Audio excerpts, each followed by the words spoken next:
Hi guys, this is Shadow. Join our Patreon and have access to tons of novels and hundreds of hours of audiobooks. Also, by selecting a tier monthly, you can request any novel you want and I can turn it to audiobook for you. Don't forget to like and subscribe. Enjoy.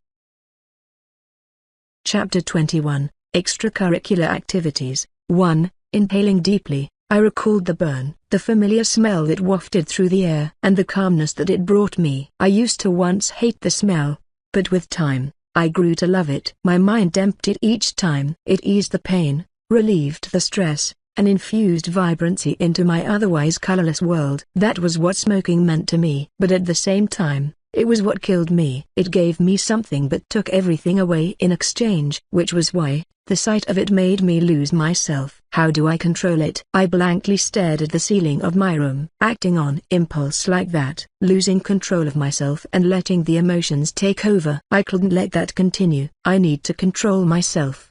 But how was I going to do that? It was easier said than done. It wasn't as if I could ban all cigarettes from this world to stop them from triggering my memories. It was also impossible for me to stop using this power. For my survival and goal, I needed to use them. How troublesome. Truly, this wasn't a problem I could find the solution easily. The realistic approach was for me to slowly grow accustomed to this power. But, no time. The longer I waited, the more I exposed myself to danger. I had to sort this problem out now. I couldn't leave it for later. That's why, staring at my hands, an idea struck my mind. I felt my expression stiffen at the thought, but considering my situation, it seemed to be the most appropriate approach.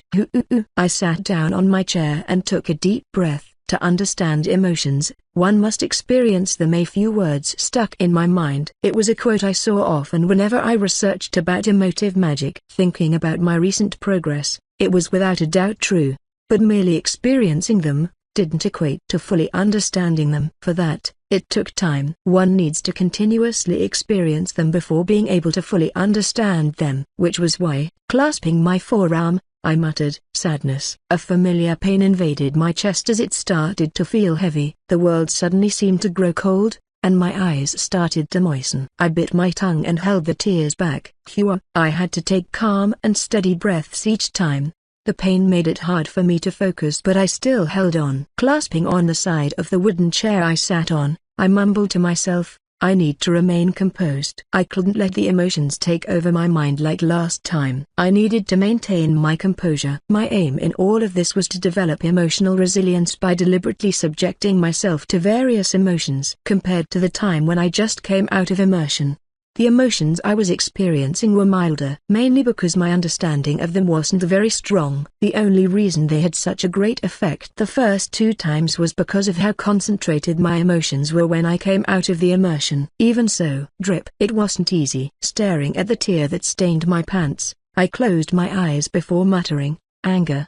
My grip on the chair intensified and my chest started to rise. A new emotion took over the last and my face crumbled. The sudden shift in emotion made it hard for me to keep my mind clear. A fire brewed in my chest. My breath quickened. So did my pulse. My jaw was clenched so tightly that it started to hurt. Even so, I kept myself rooted in my seat. Even as the world turned red and my vision narrowed, I kept myself rooted in my seat. My hands shook, but my thoughts remained clear. Control. I forced those words through my clenched teeth. I needed to control myself. I couldn't let myself be controlled by my emotions again. Never. Haven had extracurricular activities. In simpler terms, clubs. With the world being grim and the student reality harsh, clubs were set up as a way to ease the mental burden on students. Swimming, football, exercise club, cooking. There were a lot of clubs to choose from physical ones to non-physical ones. The choices seemed endless. Comedy club. My eyes lingered on comedy club for a few seconds too long, enough to warrant Leon's attention as he turned to glance my way. In order to remain consistent with the previous Julian, I had him help me select a course. It was a necessary step I needed to take to ensure my safety. Are you considering it? To understand emotions better? Yeah. That was part of the reason, sure. But there was another reason why the club interested me. I kept thinking back at the joke I said a week ago. The cheetah one. It had bugged me for quite a while now. But was the joke bad? I don't think it was that bad, or maybe there was a problem elsewhere. The delivery? but thinking about it, the ones I did tell the joke to always had stiff expressions. That girl and Leon, tough crowd I guess. That would make sense, but Julian wouldn't go for something like that. You need to keep in mind that I think it was my delivery. Yeah, it had to be that. Leon's body stiffened on the spot. Ah, shit. I raised my head to look at him. He looked at me with widened eyes and an expression that seemed to say, has he lost it? I felt a little offended by his gaze. What? Why was he looking at me like that? He opened his mouth but closed it shortly after. He then turned around to face the opposite direction. What are you, KHT? KHT? I stopped whatever I was doing and leaned my head to get a better look at him. Why is he? An idea suddenly struck my mind. I took a good long minute to think before finally saying, what do you call a fish with no eyes? Leon's eyes widened. For a moment, I thought I saw fear flash in his eyes as his body flinched. I continued, FSH. Uke. His body flinched. And I continued, what did the farmer who lost his rake say? Where is my rake? Step without looking back, Leon moved forward. The entire time, his shoulders were trembling. Staring at him, I felt the need to continue and raised my voice. What do you call a fly with no wings? A walk. Hut. Holding his mouth, Leon sprinted forward. I chased after him. What did the cow? Krrr. The form expanded, gradually unveiling its massive, decaying jaws and spiky back. A potent surge of mana swept the surroundings as the figure increased in size. Keep it quiet. We're not too far off from the institute. Delilah stood not far from the creature. Her gaze lingered over the creature who stared at her with deep apprehension. It growled at her before speaking. You think you can stop us? Your struggles are futile. Our preparations are almost done. Ha! Delilah's expression changed. With a laugh, she looked at the creature mockingly. You bastards are always the same. How many of your attacks and preparations have we thwarted over the years? Have you yet to learn your lesson? The beast growled. Delilah's voice, layered by two other similar ones, cut through the creature. You can't hide it from me. The creature shuddered. Hide? Your fear. I can see it from miles away. Crunch. The beast unknowingly took a step back as its body shuddered. An unknown emotion welled up from deep within its body, threatening to consume him.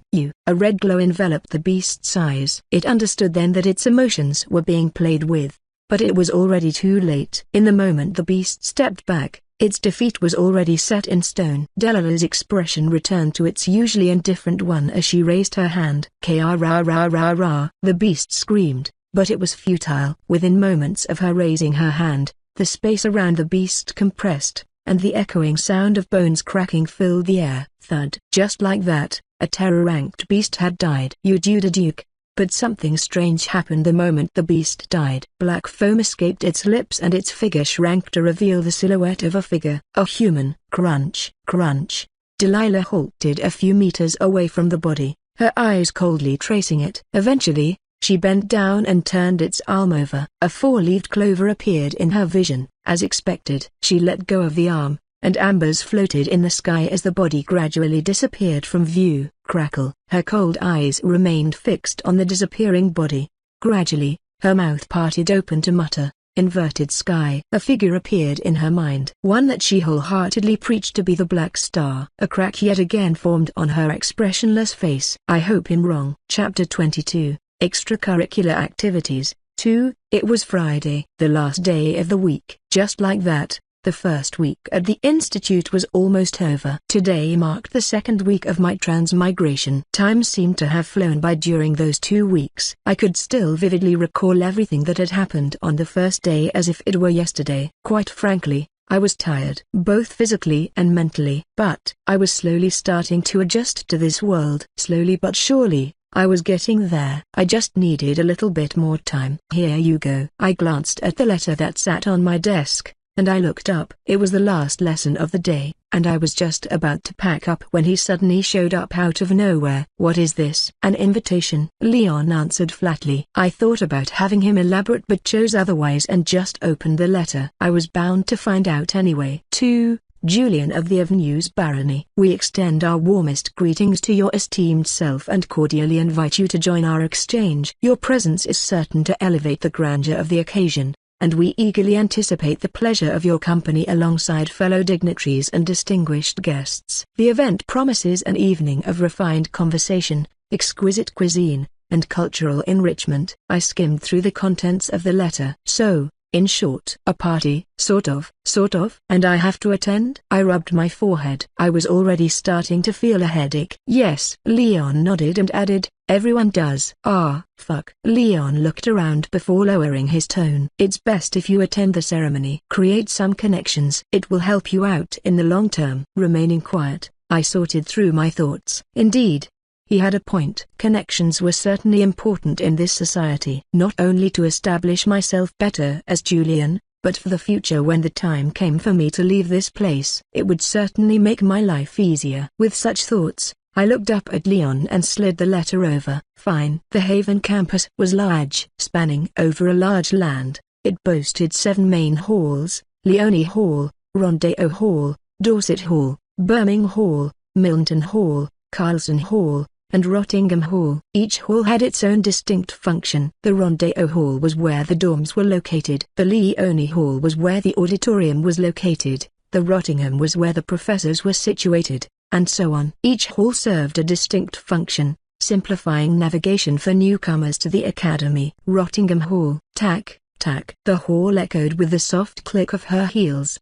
Delilah walked forward without as much as a single change in her expression. Good afternoon, Chancellor. It's nice to see you, Chancellor. Along the way, Shed get greeted by the staff that passed her. Glancing at them, Shed returned them a nod. This proceeded until she arrived at her office. Creak. As the door opened, her feet came to a pause. Her brows twitched at the sight that greeted her. Scratching the side of her head, she nimbly walked past the rows of documents that were scattered all over the floor before reaching her desk, where she sat down. Gradually, her gaze fell on several fresh documents that sat by her desk. They said, extracurricular activities first year cadet selection. Oh, there was that. It was her job to review their applications. Casually flipping through the pages, she stamped on several of the applicants' submissions. Tack, tack. Her stamp raised and fell continuously until her eyes fell on a certain application. It was none other than Julian's comedy club. It was a fitting choice after a little bit of thought. It probably had to do with his powers. The stamp hovered over the application when, maybe not. She stopped herself. Though her assumptions about him had yet to be proven, she still didn't feel reassured to leave him to his own devices. Therefore, hold. She put the application on hold. Tack, tack. For the next half hour, she sorted through the documents in front of her. By the time she was done, her head throbbed. Reaching out for her drawer, wrappers scattered on the ground when she opened it. Not minding it, she inserted her hand in and dug through the mess before finally finding what she wanted, a chocolate bar. The most peculiar part of the bar was the sticker that stuck on top of it. It said, "Property of Delilah." Yeah, because this was her bar. She bit into the bar. Only then did her expression relax, and so did her shoulders. Finally, she redirected her attention to her desk, where a crystal device sat. It was glowing faintly. Shoving the chocolate into her mouth, she tapped on it. A voice echoed across the room shortly after. "Delilah." It was deep and filled with authority. Tossing the wrapper, Delilah replied flatly, "I took care of the problem." What was it this time? Still manageable. Nothing much yet. A terror rank. Terror rank? A certain gravity seized the room after Delilah's words. A specific classification existed for those originating from the mirror dimension. It was one that the four empires came to a consensus with. The ranks were as follows: infant rank, junior rank, terror rank, destroyer rank, and primordial rank. The fact that a terror rank beast had shown up near the premises of the Institute served as a deep reminder of how grave the situation was. It seems like they were becoming bolder and bolder. When was the last time they sent someone this powerful? Maybe a couple of years ago? I'm not sure. As she spoke, Delilah's hand reached out for her drawer again, and she took out yet another chocolate bar.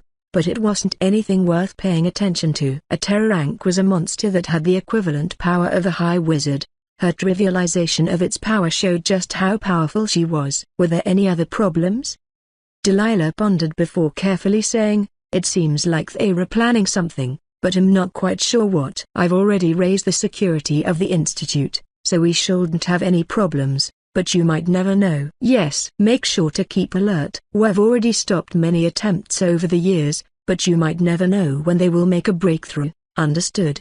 The call seemed to end on that note, and just as Delilah planned to end it, She heard his voice again. "Oh, there should be a gathering tonight. Are you going to be attending?" "Gathering? Did you forget?" "So you did." "I didn't." For some reason, Delilah felt the need to deny it. Her pride wasn't allowing her to admit that she had forgotten. Because she really had forgotten. "Oh, that's good. I'll be seeing you there, then. I'll be going now, and clean your mouth." Ah. The call ended on that note. Stunned, Delilah reached for her lips, where traces of the chocolate remained. Her brows slowly knit together. How did he know? It was late into the night when I reached the destination. Since it wasn't far, we walked along the campus road to get to the place. The venue sat at the academy's outskirts amidst a cluster of villas. The chosen gathering spot distinguished itself effortlessly. Towering over its neighbors, this particular villa not only boasted impressive size but also flaunted intricate decorations. Bright lights strategically placed accentuated this further, setting it apart from the others. "We're here." Having rehearsed the situation beforehand, Leon went ahead of me and handed over our letters to the butler in charge. He was a young man with black hair, perhaps about my age. "It's a pleasure to meet you, Black Star." The butler greeted me after a quick look at the invitation. His welcoming smile felt rather burdensome as he extended his hand toward the door of the villa, where he proceeded to open it. The son of the third head of the Avenues barony, a first-year cadet and the Black Star. Julian Darker Avenues. Having already been briefed beforehand by Leon, I wasn't startled by the sudden announcement. I was, however, struggling to keep my face composed. I know this is something nobles do, but does it really need to be this exaggerated? There was also the issue regarding all the attendees who were now directing their attention toward me. "Please have a pleasant night," the butler added, as if he was trying to add salt to my wounds. Taking a deep breath, I proceeded forward toward the hall. I once again reminded myself of my identity. I'm Julian Darker Avenues, the Black Star and the #1 ranked cadet in the first years. When people look at me, they are the ones who grow nervous, not me. And with such thoughts, I headed deeper into the venue. There were a lot of familiar faces as I moved forward. From members of my class to some of the staff and professors I had met over the past week. There were also many unfamiliar faces, some old and some young. But there was one person that stood out the most out of all of them. She seemed to be the center of attention, the one where the focus gravitated toward. Aoife Grail, the Empire's one and only princess.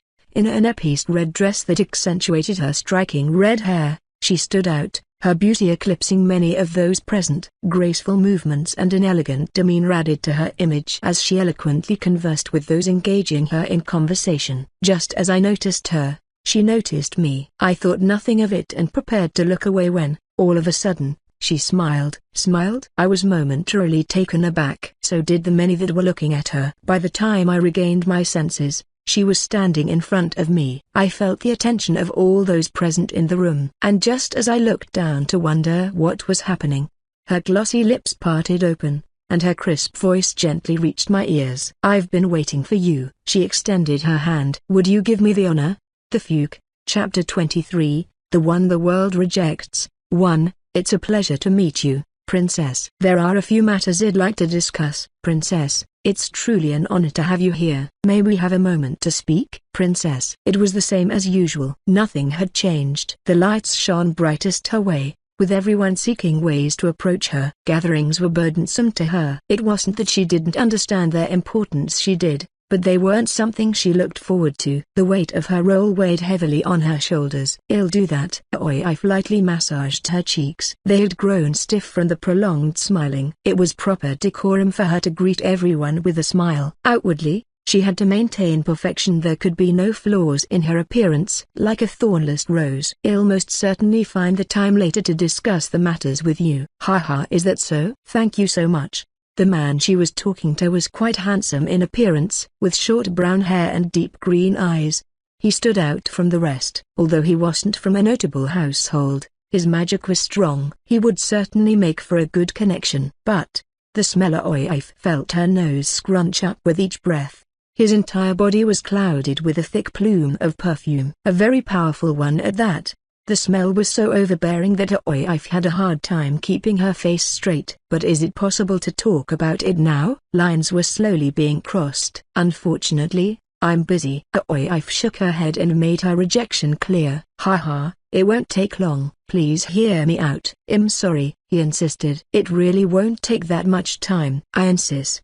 The son of the third head of the Avenues barony, a first-year cadet and the Black Star. Julian Darker Avenues, a certain name resounded across the hall and the noise inside the venue quieted down. Heads turned, and the doors swung open. Wearing a black outfit clothing that perfectly accentuated his appearance, his entrance captured the attention of everyone in the room. With chiseled features and calm and steady strides, he exuded an air of nobility. His dark, wavy hair framed his perfect features. The noble's piercing gaze carried a magnetic allure, leaving an indelible impression on those who settled their gazes on him. He's here. Isn't that's him, right? Whispers spread across the hall as people talked about him. He's here. Oif's expression remained unchanged as he entered. As expected, only his presence could garner the attention of all present. However, unlike her, nobody approached him. He too was a rose. But unlike her, he was filled with thorns. One that kept those away from him. He could only be admired,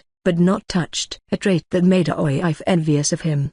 But she wasn't like the rest. Tack. Her heels clicked on the marble floor as she advanced. All eyes were on her as she moved forward. The distance between the two shrank, and she was soon standing in front of him. There wasn't much of a change in his expression. He simply stared at her. His gaze felt pressuring, almost intimidating. As expected of a rose filled with thorns, just standing next to him felt daunting. That said, I've been waiting for you. Oif's lips pulled up and she extended her hand. Would you give me the honor? Mere thorns weren't anything Oif was worried about. Should I take the hand? I looked at the outstretched hand. Feeling the gazes of all those around me, I lifted my gaze to look at Oif. What is she thinking? I struggled to understand the motive of her actions. Was there some sort of secret agenda, or was this some sort of whim? I doubted it to be the latter. How troublesome it wasn't as if I could refuse her in front of so many people. Furthermore, even though I didn't want to have anything to do with her due to the vision, I knew not to antagonize her. Perhaps the reason she killed me in the vision was because of the way I behaved. That wouldn't do me any good. Distance was good, but not at the cost of them hating me in the process. Therefore, it would be my pleasure. I accepted her offer and took her hand. Her expression subtly changed to one of surprise, but she was quick to hide it. With a thin smile, she lowered her head. It settled. Then, the two of us walked toward a more secluded area. Though there were still eyes on us, they were significantly less than before. None of them seemed keen on approaching us. I glanced at her as she walked alongside me. Apparently understanding my gaze, she pursed her lips to reply, I needed a little break. Oh, I figured that much. But was that all to it? That's all. Her words seemed to clarify that point. But I didn't trust her. It must be tough being a princess. Would have been tougher if I was the Black Star. Was it just me, or did she sound salty? I raised my brow to look at her. She frowned. I'm not. I didn't say anything. Your face says it all.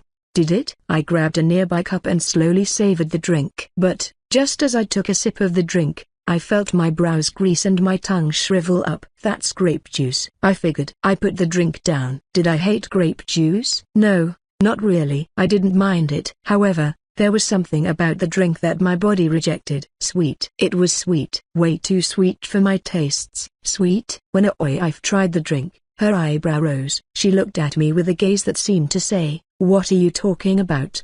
I tilted my head. Does she not feel the same? It's too much. Ah, you are weird. Me? Try this. She proceeded to hand me a small pastry. I looked at her weirdly. Why? Try, she insisted. I thought about rejecting her, but seeing how insistent she was being, I decided to go along with it and took a small bite. It wouldn't hurt anyway.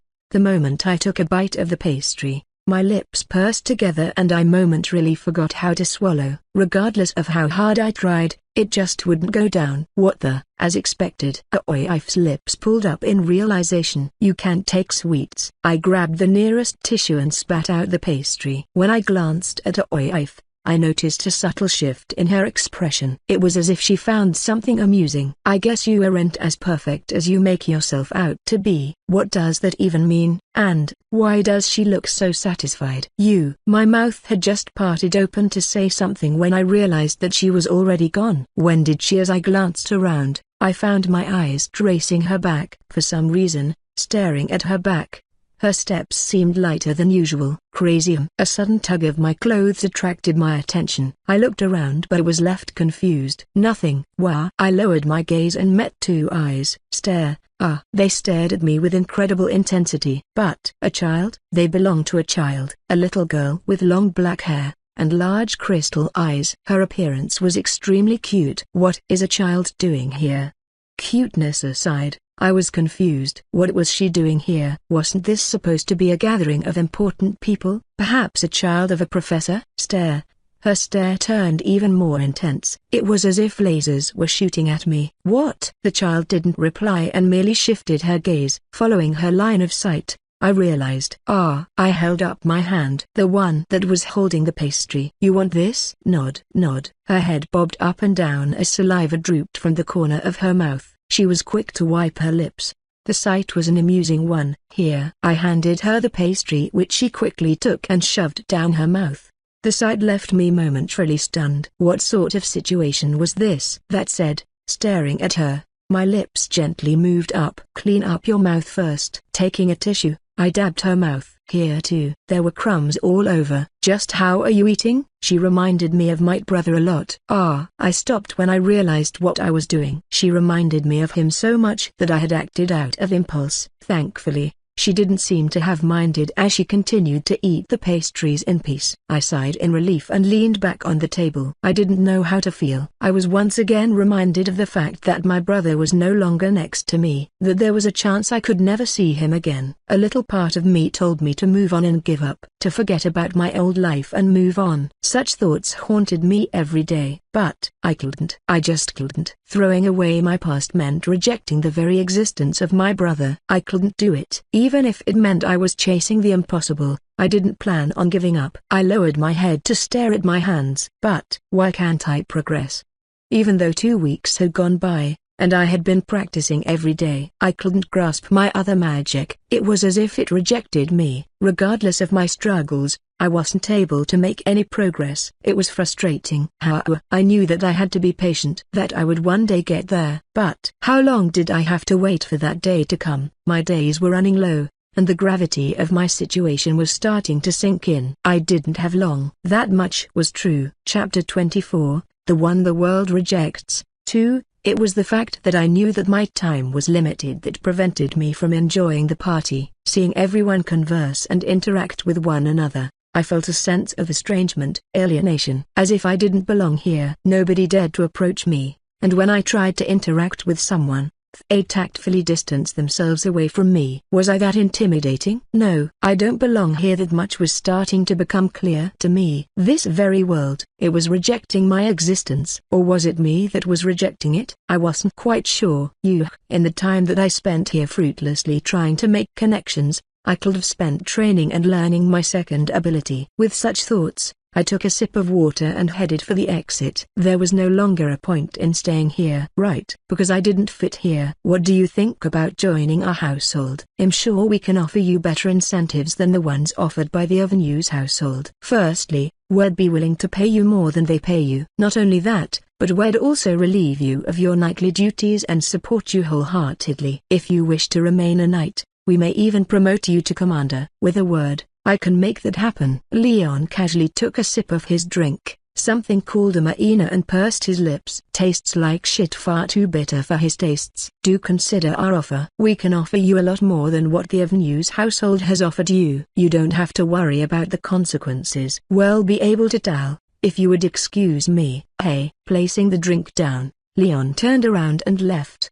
He was starting to grow tired of hearing the offer over and over again. It wasn't just that, the place, everything about it. It felt extremely stuffy. How many does that make? A familiar voice reached him from behind. As he turned around, his eyes fell on the familiar figure and he flatly replied, "Counting that, about 9. A lot more than I thought." Evelyn scratched the side of her face. Wearing a formal white dress, decorated with purple jewelry and accessories, her appearance attracted the gazes of many of the people attending. It was hard to stand out given that most of the cadets present looked good themselves, but only a few truly stood out amongst the masses. Evelyn was one of those few.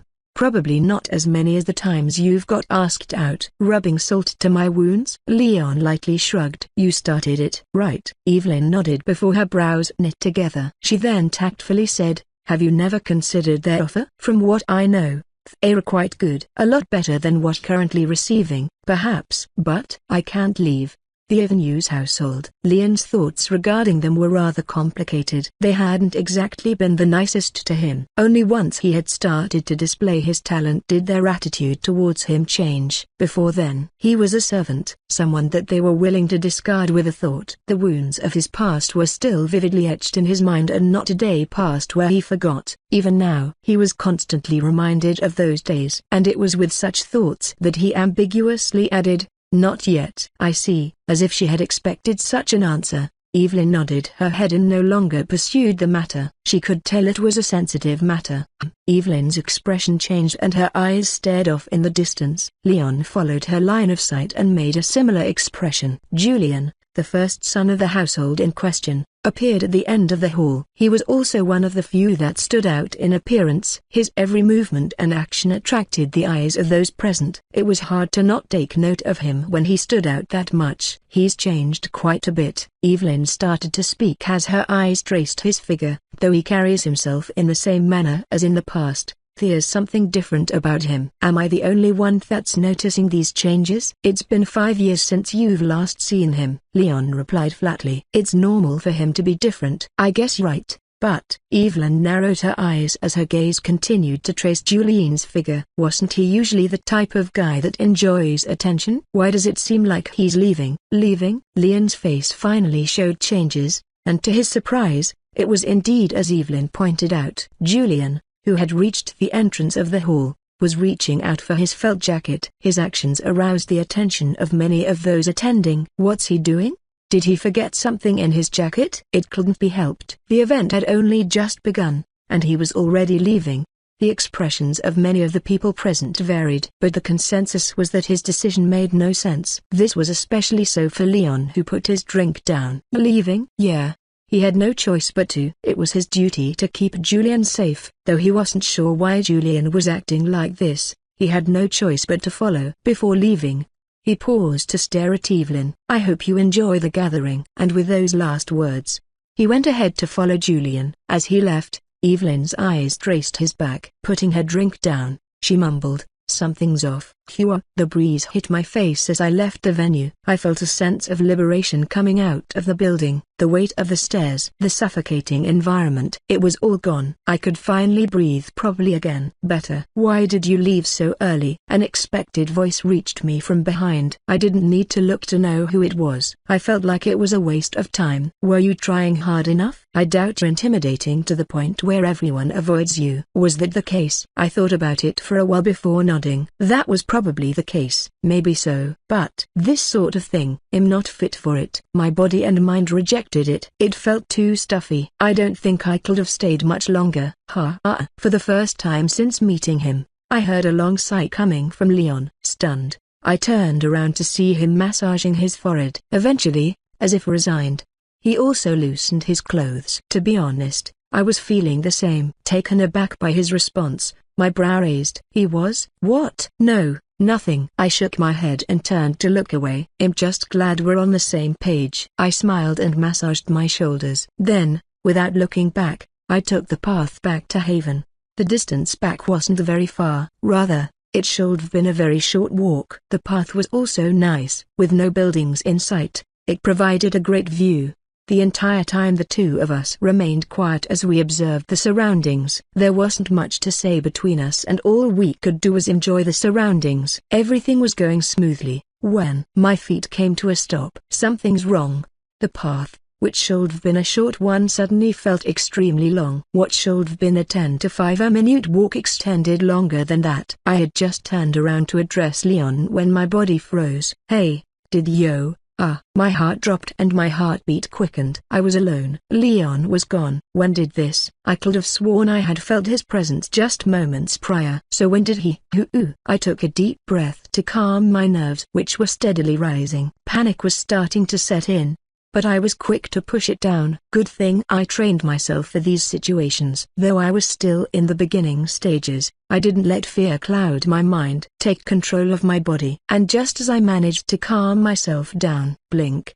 The world changed with a single blink. The familiar path disappeared, and replacing it was a dense forest. Trees surrounded me from all sides while the moon hung in the sky. It was a familiar environment, and my heartbeat, which I had barely managed to calm, started beating crazily. Bar, thump, bar, thump. It drummed powerfully in my mind, overtaking my thoughts. This place, a familiar environment, one that I distinctly remembered even now that a week had passed. Vision. Only one word escaped from my mouth, but it was all I needed to say to understand my situation. This place, the trees, the moon that hung in the sky. It was all from the vision I had seen last week. It can't be. A part of me wanted to refuse the situation, deny that this was really happening, but staring at the familiar environment, I knew this was the reality. My reality. Shit. A curse inexplicable escaped from my mouth, as my heart drummed with even more force. It beat with such force that it made it hard to think, and the fear that I so tried to suppress once again started to take over my mind. My palms felt sweaty. My breath grew heavy, and my mind started to cloud. I have to go. But even in all of this, I was able to retain some rationality. I hadn't suffered so much for nothing. Let's think my memories of the event were still clear in my mind. All the details from then were still vividly etched in my mind. In the vision, I recall heading a certain direction. It started with me running in a certain direction before meeting a hooded figure who then proceeded to kill me. I looked around and searched for all the details. Eventually,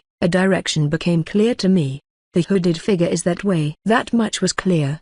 But what now? Run? That seemed to be the only logical conclusion. I was still weak, and whoever was responsible for this was stronger than I was, let alone the fact that I was still unable to use my other magic, the only magic I could actually use in combat. At this moment, I was useless, a walking target. If only. I clenched my jaw and stared at my hands. A deep sense of frustration welled up within me as I stared at them. But just as fast as it came, I pushed it down. Now was not the time. Processing all the information, I looked back in the direction of my memories and turned away. Russell, for now. This was my only option. Chapter 25, The One the World Rejects. 3. With my vision obscured by the darkness, all I could perceive were sounds. Rustle, the sound of the bushes moving past me. Ha ah ha ah. The sound of my breath. Crunch, crunch. The crunching sound of my feet stepping on the foliage beneath. How long had I been running for? I had lost track by now. I had been running so much that my legs were starting to feel heavy and my lungs were on fire. Questions such as,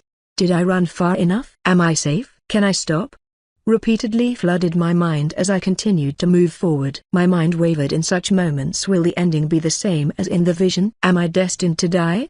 I took a deep breath and stopped. I wasn't scared of death. Death was something I had already experienced. There was nothing scary about it. If anything, it felt liberating. But not this way. This wasn't how I wanted to die. Not just that. Just because I wasn't scared of death didn't mean that I looked forward to death. There were things that I wanted to do, achieve, a person that I wanted to meet again. I couldn't let myself die like that. And it was with such thoughts that I sat down on the ground. Running was no longer an option for me. It became quite clear to me after running for the past hour. All it did was waste my stamina. Sure, it perhaps bought me some time. But for what exactly? Delay my death? Reinforcements? What reinforcements? There was no point in uselessly clinging to some hope that was perhaps never going to come. The only person I could rely on at the moment was myself. To get out of here alive, I had no one else but myself to rely on.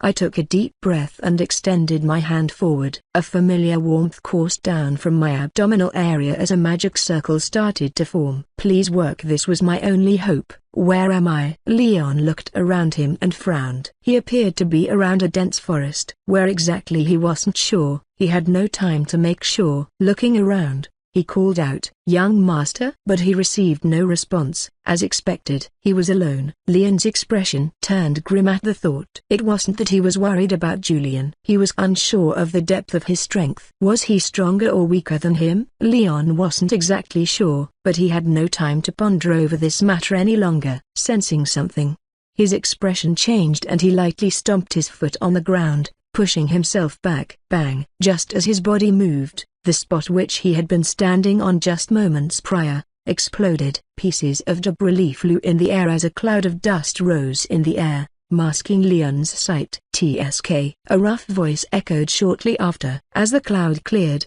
a hulking figure draped in a large black hood emerged, casually holding an axe over their shoulder. "A lot more slippery than I thought," he began to say, the air trembling at the tone of his voice. Leon's eyes narrowed as he slowly unsheathed the sword from his hips. Shaying. He looked around before saying, "Where is this? And who are you?" Rather than answering, the hooded figure massaged its chin. "I was told you were different, as expected." "You really are different. I didn't think you'd be this composed in this situation." Leon remained silent. He was carefully scoping out his surroundings. Areas where he could escape in case he couldn't handle his opponent, advantages he could use, and so on. Nothing escaped his sight. "I see what you're trying to do." Almost faintly, Leon caught what appeared to be a smile under the hood. "Commendable. Observing your surroundings to increase your advantages. Finding escape points in case you're at a disadvantage. I can see what you're trying to do." But, bang, stomping his foot on the ground,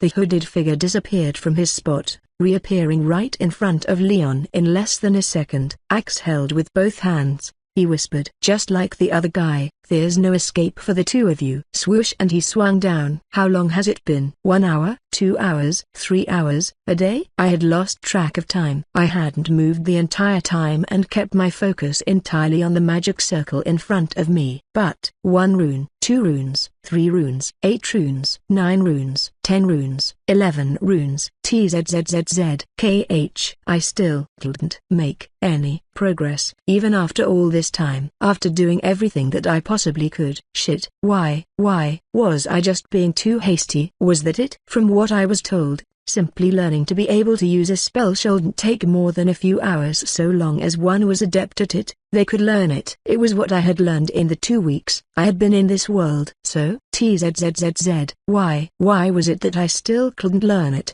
Did I need more time? But I didn't have time. This was the only thing I could do. My other power couldn't be used to fight the person in the vision. There was nothing else I could do. This was my only option.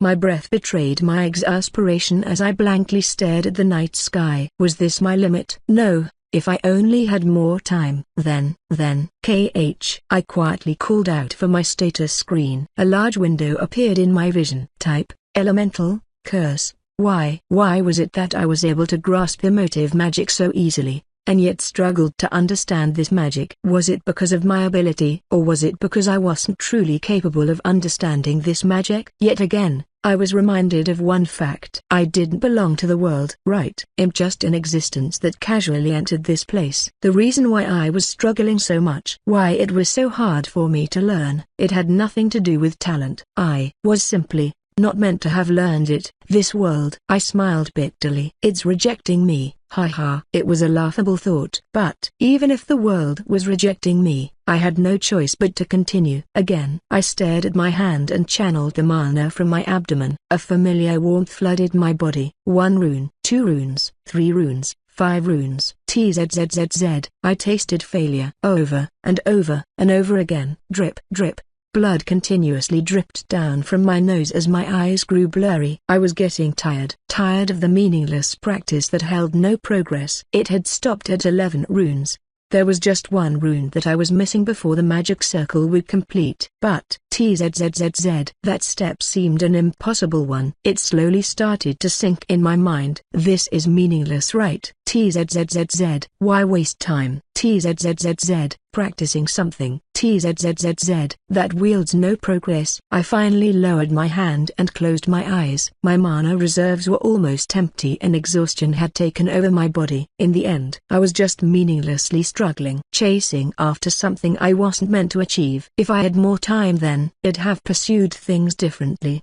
But I had run out of time. Cough, cough. My hands stained with my blood as a familiar fire raged up in my lungs. It became even clearer to me that my time was up. And as if to further confirm this, the nearby greenery rustled. A hooded figure emerged from behind the bushes. So that's where you were. You really made it hard for me to find you. Thankfully, I was able to track you through your scent, or I really would have never been able to find you. His poise, his voice, they were all similar to the one in the vision. Finally, He stopped and stared at me. Ah! A surprised sound escaped his lips as he stared at me. Would you look at that? I knew you were weak from your mana signature, but I didn't think you'd be this weak. Is that so? With what little energy I had left, my voice led and I forced myself up, dashing away from the area. Ho ho! Was that your emotive magic? The hooded's figure calm voice echoed from behind. Not bad at all. My chest almost stung. Really? What an interesting power. It's a good thing I came prepared. Rustle. I ran through the forest, feeling the rough branches scrape against my skin. The underbrush clawed at my legs, leaving stinging cuts all over, but I paid them no mind. 1 rune, 2 runes. As I ran, I made sure to focus my attention on my hand. The runes were slowly piling up. TZZZZ. But even in such a situation, failure seemed inevitable. I gritted my teeth and continued running.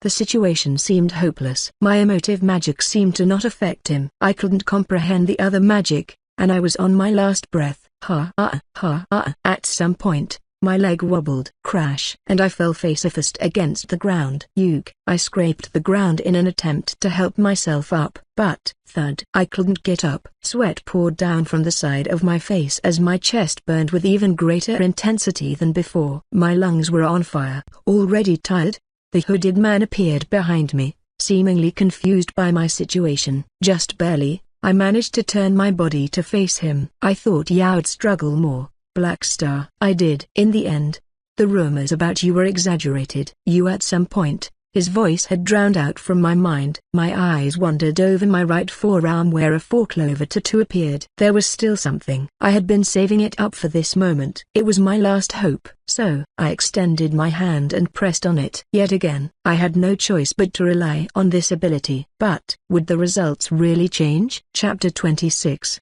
The One the World Rejects. 4. Tra-ra-ra-ra-ra. I held onto my knees and stared at the moving wheel. This was my last-ditch attempt at something. Although I knew that this was merely a fruitless attempt at trying to save my skin, there was nothing else I could do. I had exhausted all my options. This was my only remaining option. It was a futile attempt at trying to do something. Even though the previous times bore fruit and helped me out in my situations, the case wasn't the same this time. Emotions.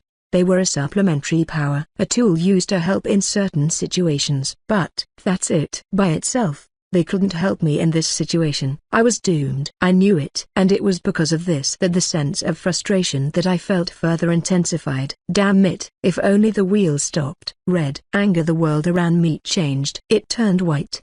I looked around me and frowned. Unlike the previous experiences where memories or environments appeared, the world remained like this, completely white. What? I lost control of my body. It wasn't an unfamiliar experience as it had happened to me once before. I didn't reject it. I let it guide me and my body slowly sat down on the ground. What? My hand moved forward and a warm current flooded out from my body, slowly gathering toward the tip of my fingers. A circle and set of runes hovered over my fingers. Ones I had grown used to seeing a lot. This is 1 rune, 2 runes. 5 runes. TZZZZ. The spell shattered at 5. And it was at that moment that I regained control of my body. My chest tightened a little, but aside from that, I didn't experience anything else. What's going on? I looked around me. The world was still completely white. There were no changes around me and I was confused. However, thinking back at my actions after my body was taken over, an idea started to form. Is it telling me to practice? How did this represent anger? Or was it that my powers understood my situation? That I was fucked? Regardless,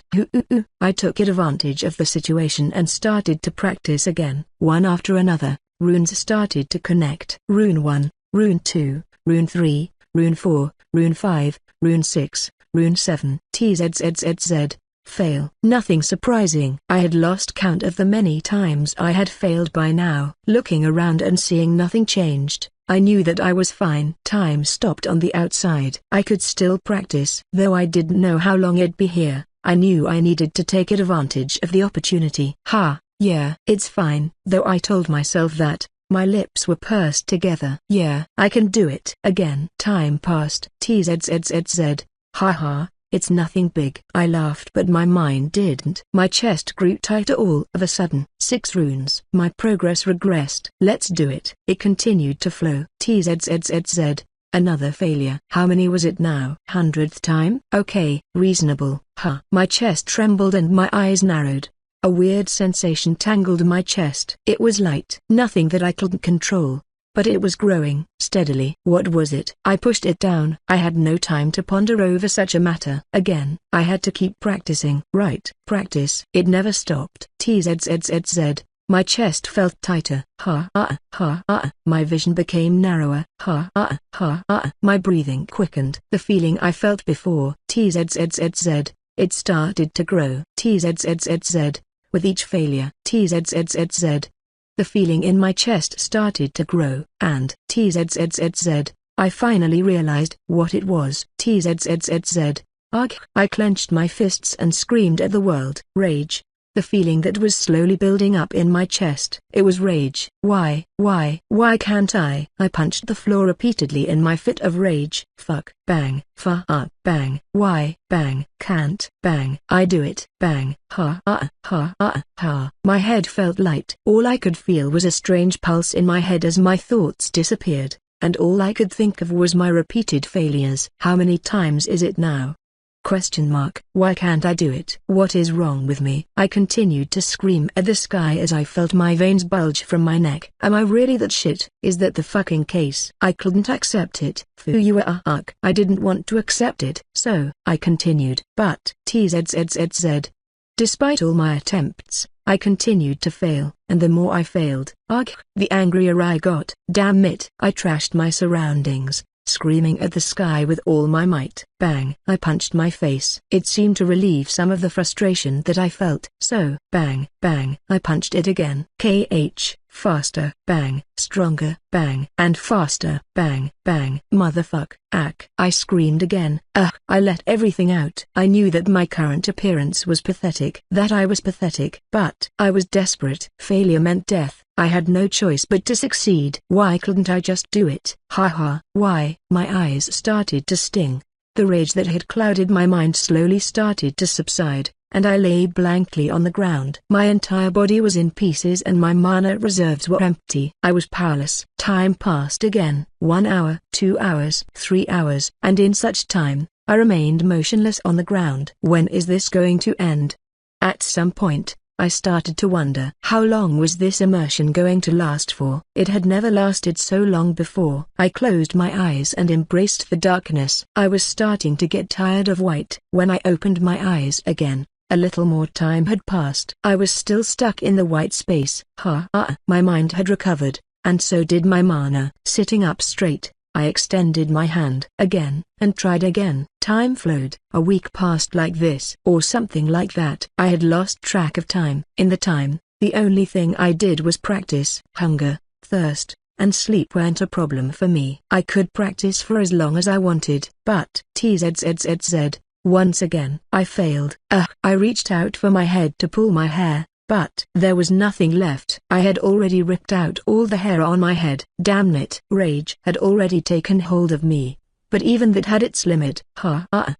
In another week, I had lost my voice. I slumped down on the ground and blankly stared at the white world. I was tired now, so tired that the anger that had taken control of me was slowly starting to subside. When will I get out? Wasn't this enough? For how much longer did I have to be here? I already understood anger, so let me out. Let me fucking out. Now, please. I can't. Crack. As if the world had finally listened to my prayers, the space shattered and darkness overtook my vision once more. One that was broken by a sudden notification. LVL1, anger, EXP plus 23%. I felt the coarse texture of the ground beneath, the cold wind in the sky, and the faint earthy smell of the soil. I was back. Finally. I started to laugh. Unknowingly, a certain emotion boiled in my chest. It was a raging fire, a volcano that was on the verge of erupting. It threatened to take hold of my body, but all I could do was laugh, cough,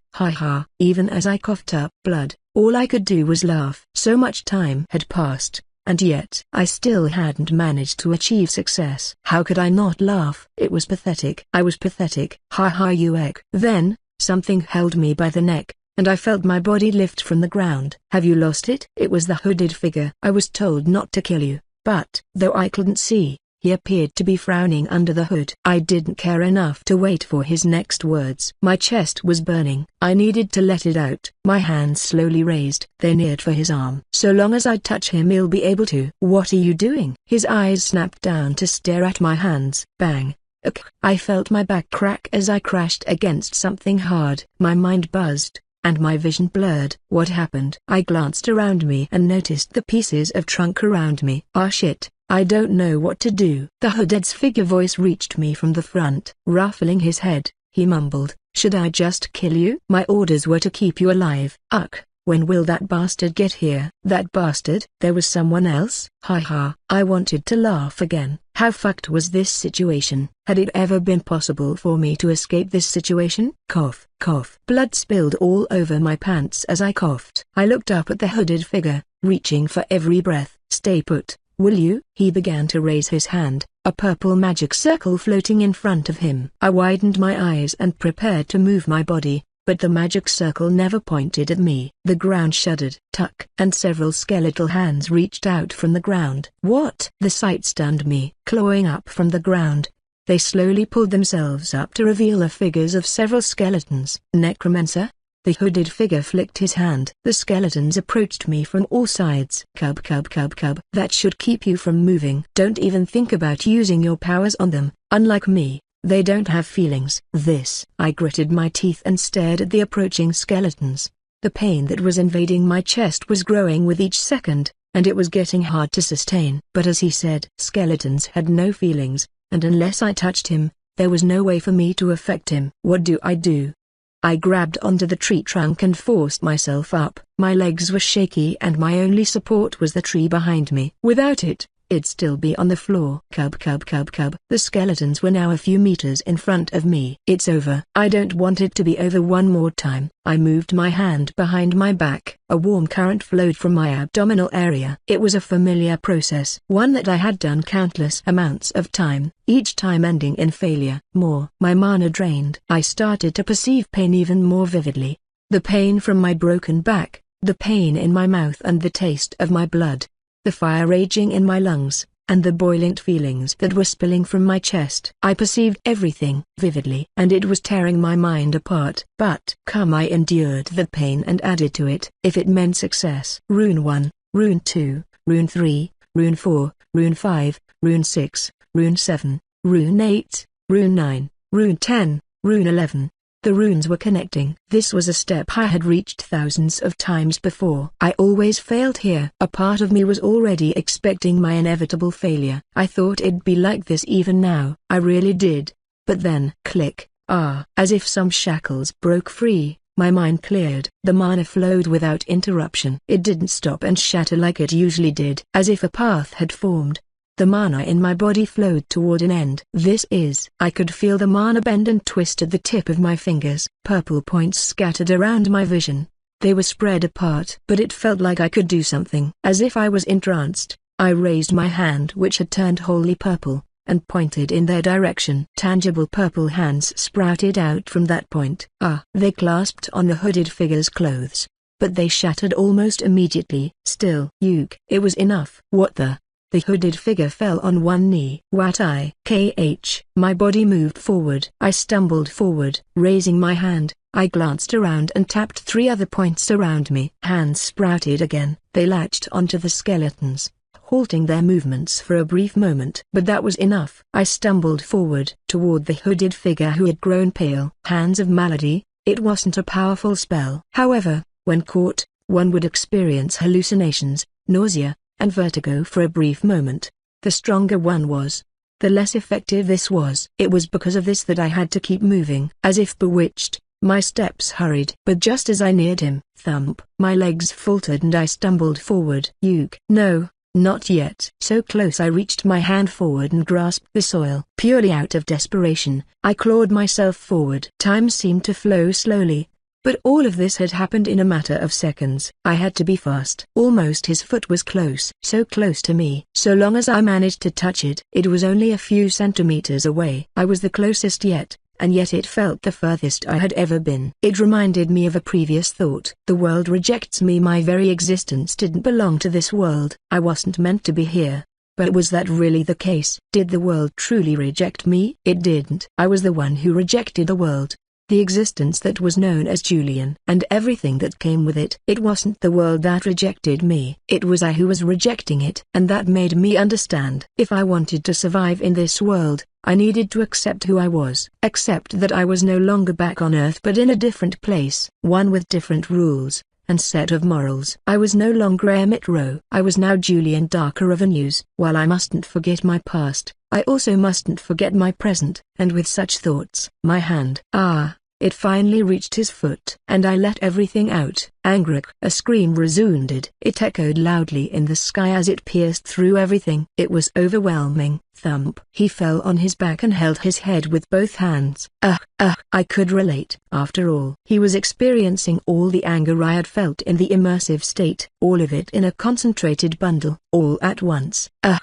He trashed on the ground, pulling at his hair with force. Uke. I clung to the ground and pushed myself up. It wasn't over yet. Reaching for the nearest rock, I stumbled forward, only stopping a few meters away from him. My lips trembled, and I took a deep breath. My eyes closed and my hand raised. PFTTT. Blood splattered over me as I smashed down with the rock. My entire stomach churned at the sensation and unknowingly, my mouth parted open as something came out of my throat. Blig. It was puke. But uke. Taking a deep breath, I once again smashed down with the rock. PFTTT. The sight upset my stomach further as everything flooded out of my stomach. Blig. In my mind, the thought of killing someone and witnessing such a gruesome sight. No, he was going to kill me. I had no choice. Yes, I had to do this. PFTTT. Blig. But even so, my stomach continued to betray my thoughts as I continued to bash the head with my hand. Blood continuously spilled all over me as I raised my hand and smashed it down. Over and over and over again. Thud. I only stopped when my body could no longer move. Lying on the ground, I stared at my hands. Even as I bled, and my bones were broken. Did it? The only thing I thought about was the fact that I had succeeded. That I hadn't failed. After so much struggle, I had managed to succeed. And that felt so liberating. It tore away at all the other thoughts that were clouding my mind. Gradually my eyes closed and darkness overtook my vision. I was tired, and I still didn't know what was going on. But for the first time in a very long time, I felt joy. LVL1. Joy. EXP plus 2%. Chapter 27. The One the World Rejects. 5. Rustle. The bushes swayed, and a figure emerged. It was a little girl with black hair and deep eyes. Casually holding onto a pastry, she tossed it in her mouth and wiped her lips. Her eyes squinted slightly as she savored the sweet pastry. Her form started to shift, her height started to increase, and her expression started to mature. Gradually, the silhouette of an extremely charming woman began to unfold. Glossy black hair, deep hazel eyes. Delilah blankly stared at the scene in front of her. It was a gruesome sight, one that would cause the normalist of people to feel sick. Lying beside a mushy-jup body was none other than Julian. The Black Star. She recalled the scene she witnessed, and only a thought crossed her mind. He's weak. That he was weak. But his mind is not. It was strong. Very strong. Not bad. All of this had been a test. Such an attack as if it could really happen when she was overseeing the institute, evaluating the enemy, and judging that they weren't strong. She allowed for them to do whatever they pleased, and let them teleport Julian and Leon out of the academy. All she did was follow the mana trace from the spell to get to where they were. It wasn't that far. Took her no time to get there and oversee the situation. In case they couldn't handle them, she'd interfere. She had been prepared to interfere during Julian's struggle, but yet again, he showed her why she had selected him as the Black Star. His anger, desperation she could feel from where she was. The image of his expression lingered in her mind even until now, to the point where she opened her lips to mutter, anger. Her hands trembled, but it wasn't much. Nothing compared to how he did it. Her expression showed signs of cracking as she faintly smiled. I guess he's better than me, in the emotive field, that was. It was a funny thought. It wasn't as though she was talented in such a field. She could use emotive magic, but it wasn't excellent. In a sense she felt a sense of defeat. Her gaze continued to linger over Julian, more specifically, toward his forearm, where a familiar tattoo rested. She wanted to see what to do in such a situation. Catch him lacking, but he never faltered. His performance was flawless, to the point where Delilah started to question herself. Am I wrong? But clearly, the tattoo he had was the same. Her delicate brows gently knit together. What a headache. Flicking her hand, Julien's body levitated upwards. Nudging her fingers, his body drifted towards her. Stopping just a few inches away, she brought her finger to his neck. Nothing serious. His body wasn't exactly in the best of shapes, but his heart was steady. There were no life-threatening injuries. He was at most tired. As for his broken bones and body, that much could be handled by the infirmary. It would take at most a couple of days for him to be fully healed. Sensing something, Delilah's head turned to face the distance. She felt a subtle mana trace coming from there. That's when she recalled. Ah, right, there was someone else that was here. Her form gradually started to blend with the world alongside Julien's. Before long, the two of them disappeared. Swoosh, just as the two of them left, a change started to take place in the surroundings. The broken trees in the distance started to repair, the body on the ground shattered in fragments, and everything returned to how it had been a few hours prior. Rustle. The trees rustled under the breeze of the wind, and all traces of what had been disappeared. It was as if nothing had ever happened. Dark. My vision was dark. And it was cold. But that cold didn't last for long. Something warm embraced my body. It felt nice, to the point where I wanted to bask in it for a little longer. But I knew I couldn't. This comfort, it wasn't something that I was meant to enjoy. My reality wasn't as comfortable as this. That much I knew. As if a switch had been flipped, my eyes opened, and light entered my vision. Where am I? That was the first thing I thought when I looked up. It was a white ceiling, one I wasn't familiar with. My head shifted, and I managed to look down. I was lying in bed. The room I was in wasn't anything big, with a wooden table opposite the bed and a metal cabinet. The room felt rather lacking. It was bland. The pungent smell of alcohol lingered in the air as my nose scrunched up. The sterile scent hinted at the fact that I was in some sort of medical center. But where exactly? Just as I thought to check, my face stiffened. My entire body was in pain, and I could barely lift my head. But I also understood something. I am safe. I didn't know why I felt this way. The place was unfamiliar, and yet I didn't feel like I was in any danger. Of course, even if I was in danger, I didn't have the time to think about it. Memories from before started to flood my mind, and my stomach churned. I hastily looked around before leaning over the bedside, and blurg. Once again, I puked. Blurg. It all came out at once. I wasn't able to hold it and just flowed out from my stomach. Blurg. My throat hurt and my eyes started to sting. I was also struggling to breathe as I barely had any time to catch my breath. It was just endless. The reality of the situation finally started to hit me. I had killed someone.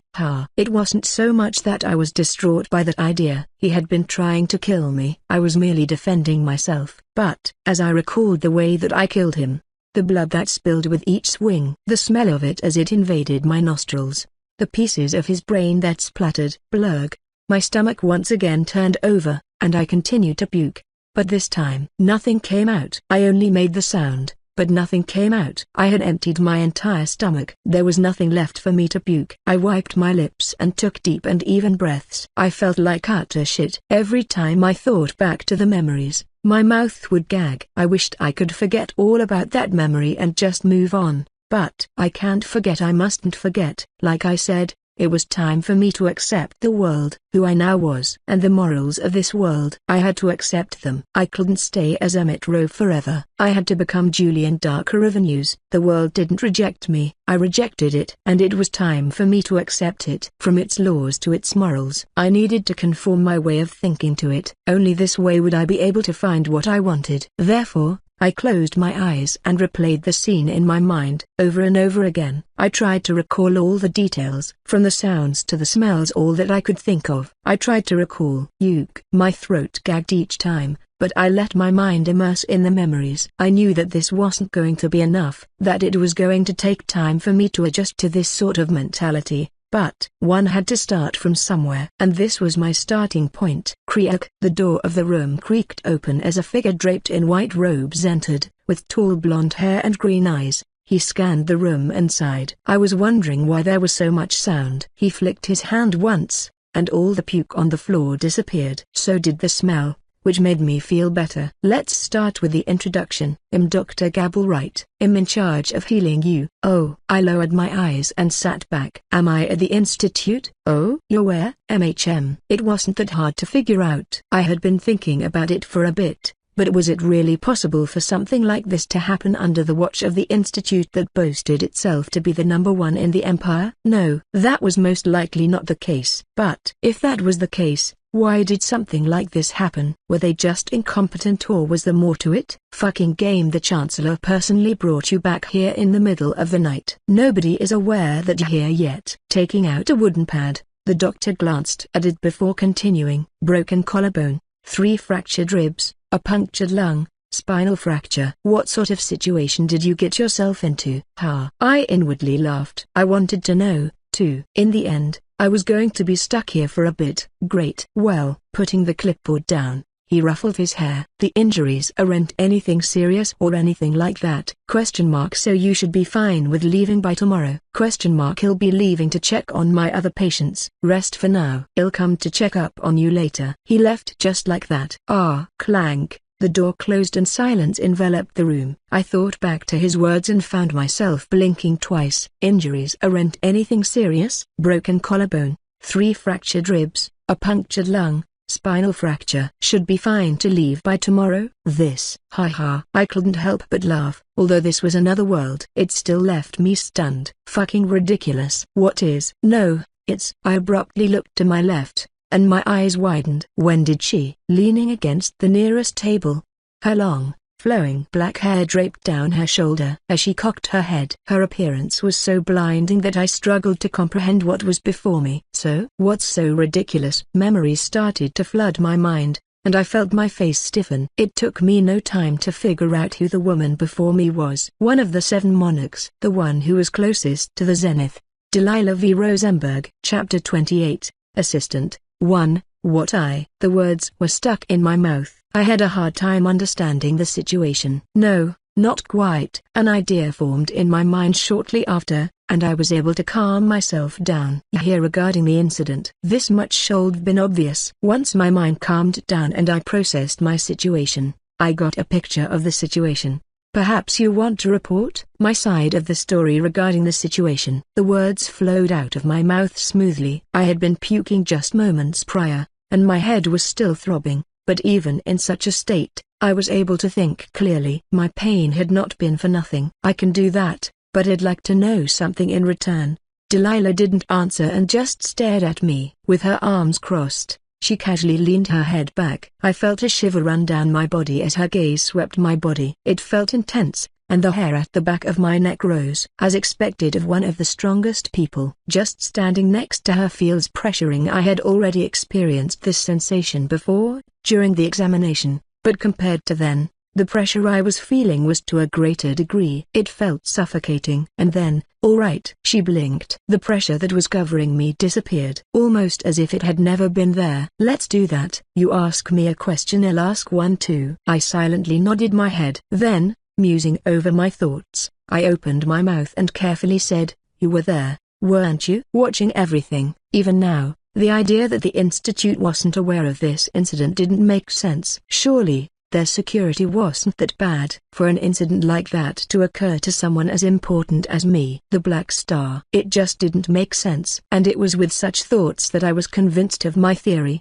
But that wasn't all. I overheard the doctor say, the Chancellor personally brought you back. Since you were the one who brought me back, I have reason to believe that you were the one who was watching. I paused and mustered the courage to look into her eyes. They were deep. So deep that I felt like they could suck me in at any second. But swallowing my saliva, I finished, I'm right, aren't I? Silence plunged the room after I said my piece. Delilah's gaze continued to linger over me as if she was trying to gauge my inner feelings. Just when I thought she'd do something, her mouth opened. It is said that when an emotive mage reaches the last stage in their path, the 5th stage of completion and the perfect path, they become capable of seeing emotions, not within them, but within others. In such cases, it becomes almost impossible for someone to lie to them, or hide how they feel. I quietly listened to her words. While I didn't understand where she was going with this, The piece of information surprised me. By the 5th stage, did that equate to level 5? Was this what she meant by the 5th stage? If so, does that mean that if I reach level 5, I'll be able to tell whenever someone is experiencing said emotion? It sounded rather useful. But still, what did that have to do with our conversation? Could it be? Are you perhaps implying that you can see my emotions? No, but she was quick to shake her head. With regards to emotive magic, I'm inferior to you. Was it just me, or did she look a little annoyed? Her expression hadn't changed the entire time, but her tone seemed to give off that impression. Still, what does that have to do with my question? Nothing. The fuck? She looked back at me without as much of a change in her expression. I didn't know how to feel about this. What kind of weird nonsense was this? Before I could say anything else, she spoke again. Yes, I was watching you. The casualness at which she said those words left me a little stumped. She spoke in a manner that made it seem obvious. Well, it was. And you did well. What was I even expecting? Still, it did answer one of my questions. I had never been in danger and would have probably interfered if the situation called for it. A test maybe? A little part of me felt annoyed by the thought, but another felt grateful. If it weren't for the situation that placed me in a point of despair, I would have never been able to progress my magic. Yes. My magic. Suddenly recalling the fact that I had managed to progress my other magic, a sense of relief and joy washed over me. Finally, my turn. Right. She also had a question. I prepared myself to hear what sort of question she had for me. I, too, was curious. Was she just going to ask me about the situation, or your tattoo? Could you show it to me? I sat stupefied, unable to process the situation. Out of all the things she could have asked, she had asked about the tattoo. Just what exactly? Are you not going to show it to me? Her tone lowered, and my body shuddered. Looking into her eyes, I could only see an icy coldness, and I knew she was being serious. I remained composed and showed her my arm. While I wasn't sure about her goal, I, too, was curious about my tattoo. Perhaps she'd be able to help me figure something out. As she lowered her head to stare at the tattoo, her hair draped to the side, allowing me to get a better look at her face. My gaze didn't linger for long, and I kept my expression firm. But wow, she was really something. I had a hard time thinking if she could even be measured by Earth standards. She was simply something else. Get a grip. I was quick to shake such thoughts from my mind. It was merely a fleeting admiration on my part. Inverted sky. All of a sudden, her crisp voice reached my ears, and our eyes met. Her hand grasped my forearm. Does that ring a bell? Her grip tightened, almost to the point where it hurt. But I remained steady. Inverted sky? I pondered over her words and eventually shook my head. No, I had no clue. Was this the name of an organization, Samyeon's title, or the name of an object? I really had no idea. Delilah raised her head, and once again, our eyes met. My body froze. The deeper I stared into her eyes, the deeper I felt myself sink. An endless abyss seemed contained within those eyes, rendering me stuck on the spot. Her voice led as she spoke. I'll ask again. Have you heard of it before? No, my answer remained the same. I really hadn't heard of it before. It was when I felt my breath leave my body that she finally released her grip on my forearm, and everything returned to normal. Only then did I feel like I could finally breathe again. You don't seem to be lying. She cocked her head lightly, pinching her chin as she leaned back on the wooden table. Strange, so strange. What's going on with her? Her behavior was really strange. While she certifiably carried herself as someone of importance, she also gave off a rather odd feeling. Like scary. I couldn't quite put it into words. But she seemed to have two sides of her. A normal one, and one that felt extremely scary. Just recalling her eyes made me shudder. I wonder which side of her is the real one? Are you thinking something weird? I almost flinched but barely held myself back before shaking my head. No. How did she know? Her sharp gaze fell on me, and I felt my back shudder. Thankfully, it was only for a brief moment before she said, "Your extracurricular activity." The comedy club. Yes? Why was she suddenly bringing it up? I've put your application on hold. Hold? Why? She didn't answer immediately and stared at me. Her gaze didn't feel as pressuring this time. Then, weak. She said something I was all too aware of. The weakest black star. That's what some people call you. I pursed my lips.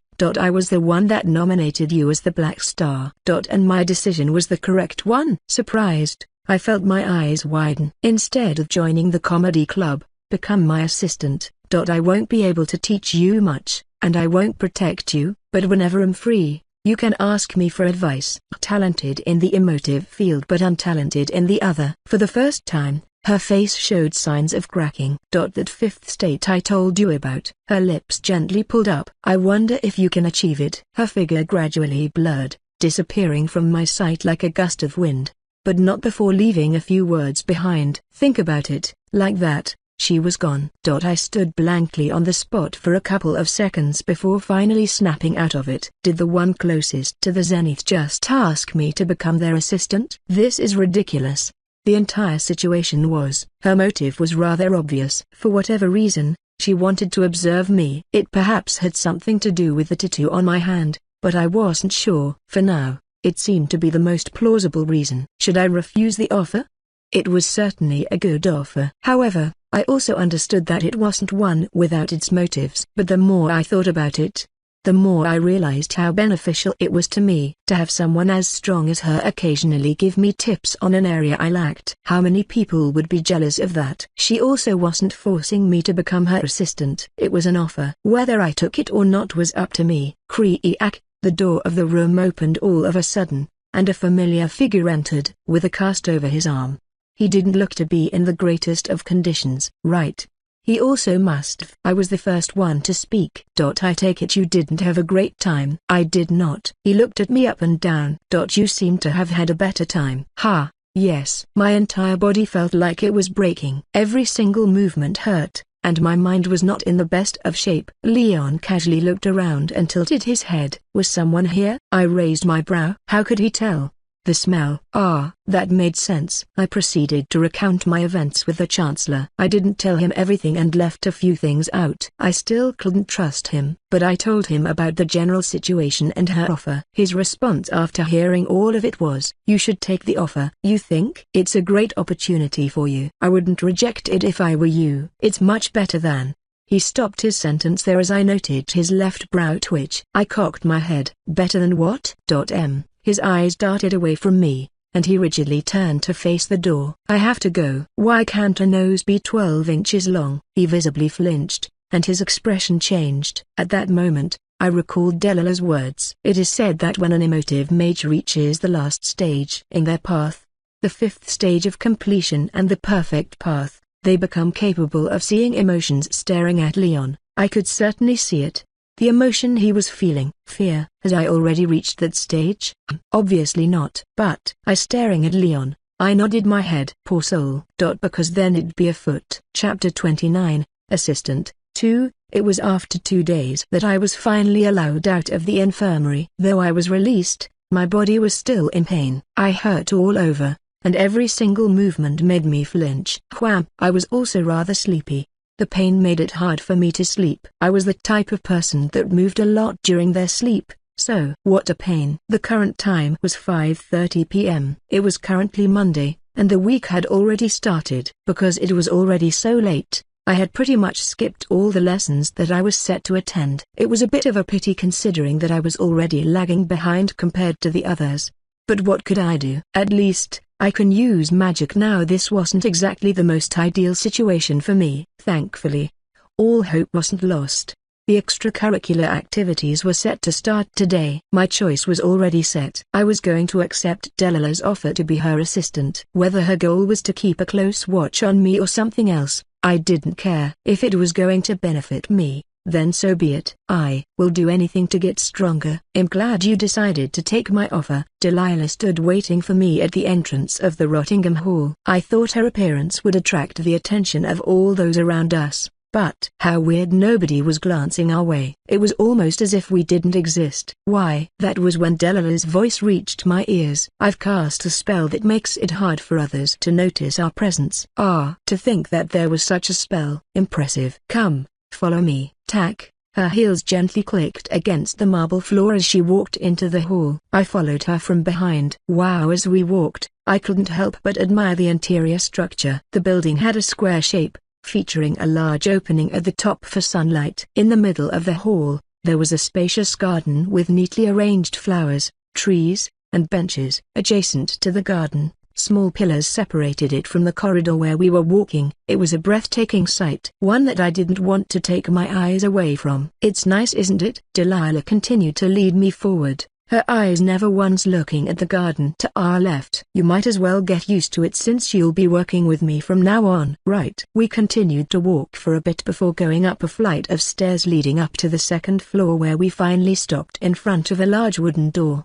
Delilah stood in front of the door for a couple of seconds without saying a word. Just when I thought something was wrong, she twisted the door and opened it, revealing her office space. I stopped dead in my tracks and looked up. We both stood at the entrance without saying a word. That was until I felt compelled to speak. "Quit." "I'm allowed to quit, right?" "No." A flat-out refusal. Expressionless, Delilah surveyed her surroundings before making her way to her desk positioned at the room's far end. The desk was situated right behind a large window that flooded the entire space with natural light. As she headed for her desk, Delilah carefully walked around the stacks of papers and wrappers that littered the ground. How would I even begin to describe this place? A dump? A mess? It was. "I'm a very busy person," Delilah went on to say. "I don't have time to clean up." She sat down on her desk and reached out for her drawer where even more wrappers spilled. As her hand dug into the drawer, her brows knit together before finally relaxing as she took out a chocolate bar. Unwrapping it, she tossed the wrapper to the side before placing the bar in her mouth. Her eyes squinted the moment the bar entered her mouth, but all I could do was stare at the wrapper that fell to the ground. "Don't have time to clean up? What sort of nonsense?" "What?" As if noticing my expression, Delilah turned to look at me. I didn't say anything and just stared at the wrapper on the ground. And then, as if realizing, her head turned. Force of habit. At least she was honest. I honestly didn't know how to feel about the situation. On one hand, I started to think that maybe I had fallen for a trap, that her goal in having me become her assistant was so that I could help her clean up. But I knew this was ridiculous. Someone of her stature could surely hire someone to clean up her mess. On the other hand, I was stumped. One of the 7 monarchs, the one closest to the zenith. Was this her real personality?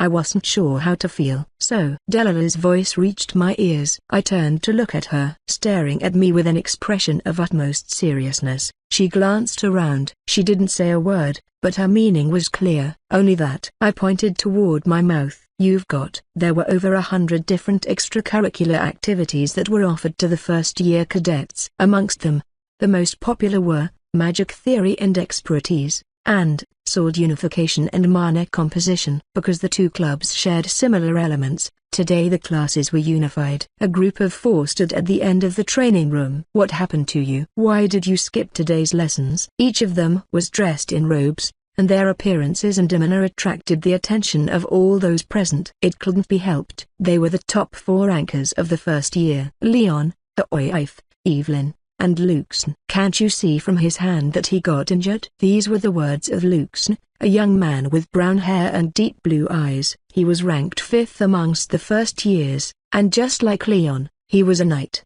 Yeah, I noticed. Evelyn, who was staring at Leon's hand, tilted her head. "How did you?" She stopped herself mid-sentence and her eyes opened. There was someone else that had been missing today. Could it be? She looked at Leon, who was blankly staring into the distance, his thoughts unknown. "It's probably not what you're thinking." Aoif, who had been quiet the entire time, finally spoke. "No, if the two of them really fought, I don't think the situation would be as quiet as this. The two of them would be in the disciplinary hall." "Right." Fighting among cadets was prohibited. If cadets were caught fighting against each other, they'd be severely punished by the school board. Still, such rules couldn't stop Evelyn from overthinking. But what if they fought without the institute knowing? Would the institute interfere then?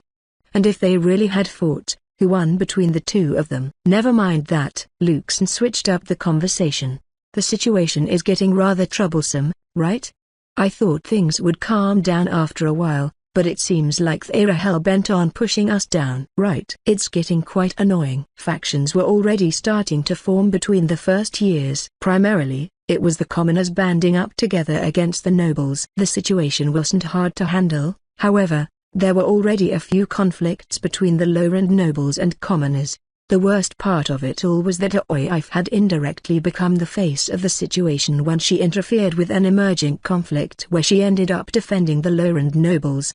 Coolly looking into the distance, she said, "Two sides were fighting, so I just stopped the fight. I interfered without knowing the situation. Because of it, I'm now dragged into this situation. I already warned them that I want no part in this, but they refused to listen." While the McGrail name held a lot of weight within the institute, it was a meaningless title. The only title that actually mattered was that of the Black Star. Such situations were not common, as the cadets usually bounded with the Black Star. It was the Black Star's role to stop such meaningless conflict.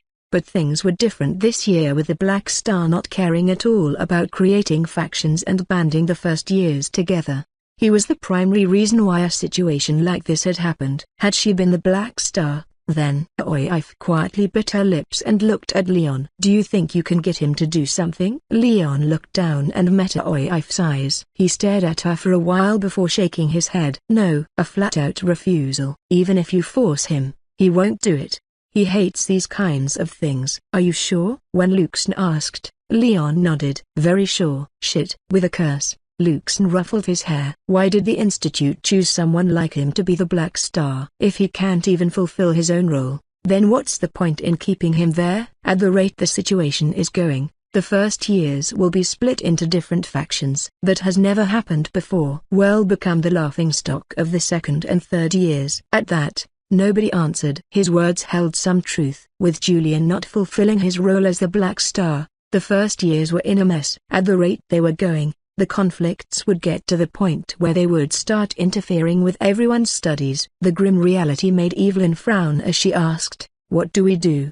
Oif, who had been frowning the entire time, suddenly relaxed her brows. "There's one thing we can do." Everyone looked at her, but just as she spoke, Evelyn's eyes widened. So did Luxon's. A figure appeared in their sight. Gulp.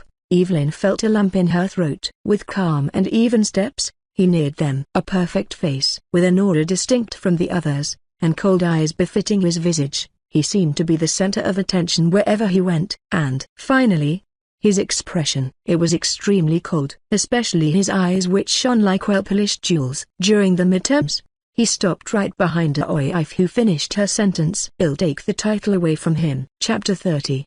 Progression Analysis. 1. Her face remained blank as she felt a presence behind her. Taking note of the change in expressions of Evelyn and Luxon, Oif had an idea of what was going on. She coolly turned her head. Here, he stood taller than her, her height just barely reaching his chin. He heard, didn't he?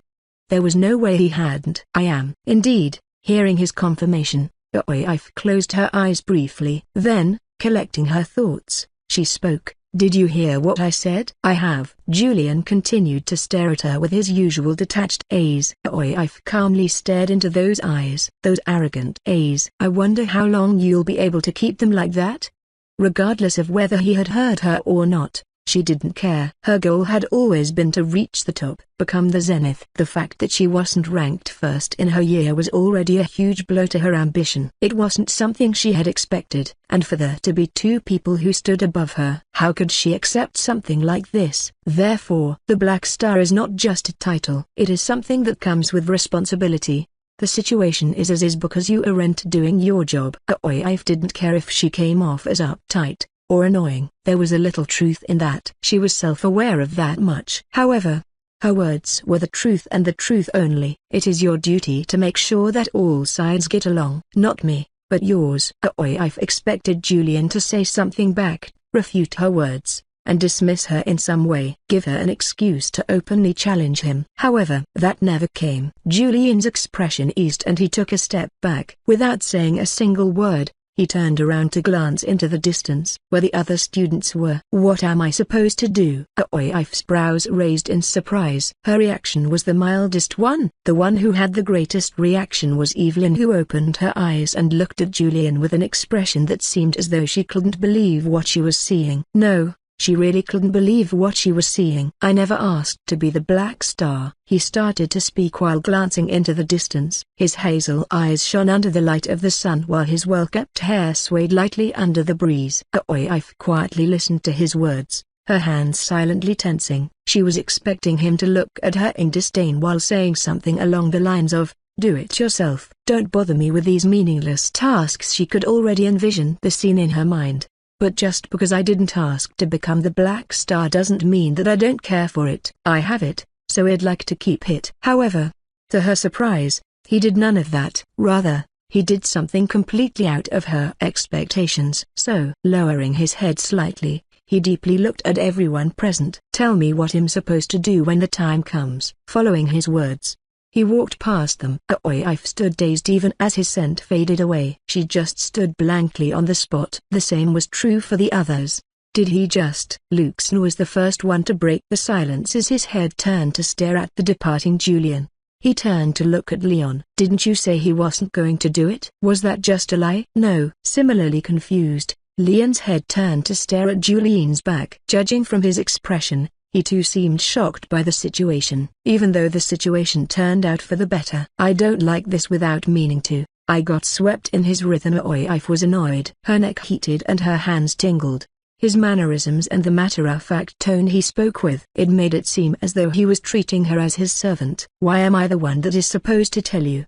You said you wanted to keep your role but demand others to tell you how to do the troll. No, if you really wanted to do something, you'd already have done it by now. Just say a word or two. Show them your presence. Interfere personally. We shouldn't be the ones to tell you what you're supposed to do. I'm not your secretary." "What should we do? Should we gather the leaders of the factions to talk to him?" Luxon asked tactlessly. Aoife secretly clenched her teeth and kept her expression firm. "You figure that out amongst yourselves." She then went on to leave on her own. "Eh? Aoife, where are you going?" "Tack." Aoife kept walking despite hearing her name getting called out repeatedly by Luxon. How laughable the entire situation was. She wanted his help. And yet, when he offered his help, she found herself growing mad. Hypocrisy? Maybe.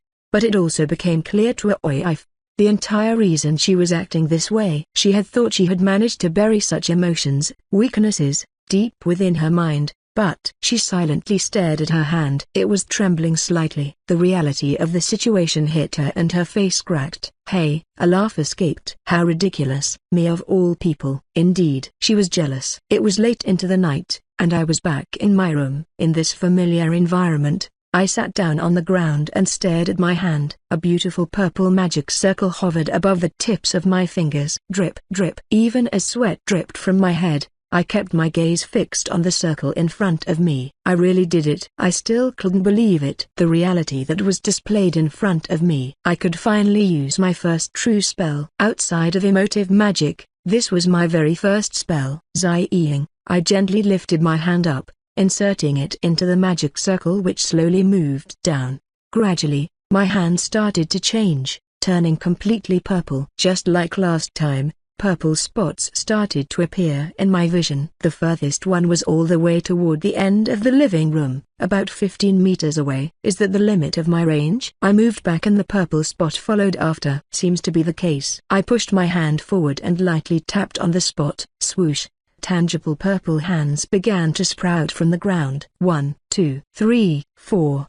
There were a total of 4. They rose from the ground and tried to latch onto whatever was on top of them. This persisted for several seconds before the hands shattered. By the time the spell was done, I was on my last breath. My mana reserves were almost depleted. I had been at it for quite a while, so it was only natural that I was tired. 5. That was the amount of times I could use the spell before running out of mana. My current limit.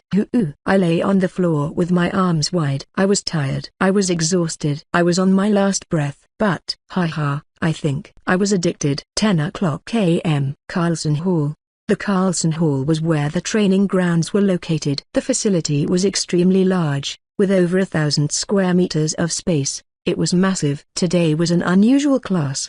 Progression analysis. Every quarter we will examine the cadets' progression throughout the year. There will be 3 things measured in the test. First, mana quantity and quality. Second, physical fitness. And lastly, mind endurance.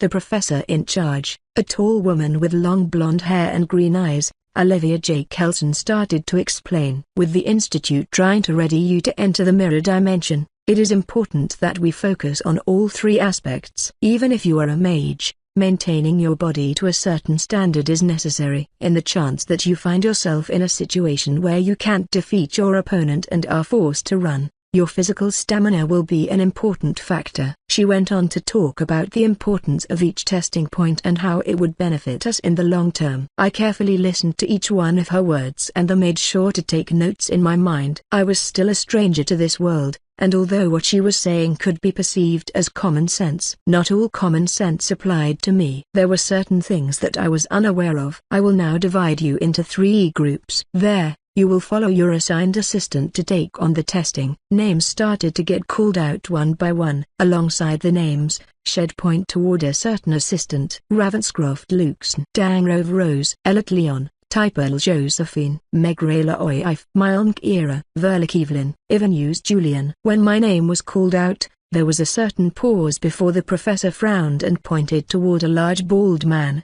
He stood tall, towering over my figure, and his thick eyebrows were knit into a frown as he stared at me. For some reason, I felt the impression that he didn't quite like me. Was it just me? Maybe it could just be that he just looked intimidating. For now, under the watchful eyes of all the students and staff, I made my way toward my group. A couple of familiar faces entered my vision when I walked forward. More specifically, a girl with long white hair and red eyes. I stared at her for a brief moment, and as if she could sense my gaze, her head turned and our eyes met. Immediately, her face turned to one of displeasure, loathing almost. I guess she still remembers the incident from before, the one regarding the cigarette. Indeed, that was my fault. I shouldn't have acted like that. Hurry along, we don't have all day to wait for you. A rough voice directed itself toward me. When I looked up, I saw the assistant professor glaring at me from the distance. Ah, this guy. He really did hate me after all.